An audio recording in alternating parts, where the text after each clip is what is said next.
Hello friends, happy Monday morning.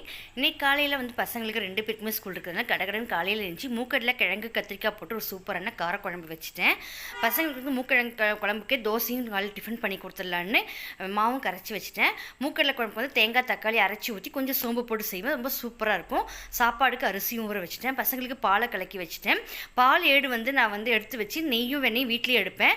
நம்ம வந்து ஒரு டிப்ஸ் சொல்கிறேன் பாருங்கள். பால் எடுத்து வச்சு ஃப்ரிட்ஜில் வைக்காமல் ஃப்ரீசரில் வச்சிங்கன்னா சீக்கிரமாக வெண்ணையும் நெய்யும் சீக்கிரமாக திரண்டு வரும். அதேமாதிரி குழம்பு ரெடி ஆயிடுச்சு. பசங்களுக்கு வந்து தொட்டுக்கிறதுக்கு வந்து மிச்சர் வைக்க சொன்னாங்க. முட்டை வேணாமா, சாப்பாடு வந்து நெய் போட்டு கலரி கொஞ்சம் மிச்சர் வச்சு விடுங்க போதும்ட்டாங்க. ஸோ நேற்று வந்து ஸ்நாக்ஸ் எல்லாம் கொஞ்சம் வாங்கிட்டு அதெல்லாம் வந்து ஃபில் பண்ணி வச்சுட்டு பசங்களுக்கு வந்து லஞ்ச் பாக்ஸ் கட்டி மிக்சர் வச்சுட்டேன். காரக்குழம்பு ரொம்ப சூப்பராக வந்தது. இன்றைக்கி கத்திரிக்காய் கிழங்கு போட்டு செம்ம காரமாக ரொம்ப சூப்பர் தூக்கலாக இருந்தது. மார்னிங் டிஃபன் பார்த்திங்கன்னா தோசை போட்டு கொடுத்த பசங்களுக்கு. பாப்பாவுக்கு வந்து எப்போவுமே தோசை இட்லி இருந்தால் கொஞ்சோண்டு நான்வெஜ் இருந்தால் நல்லா சாப்பிட்டு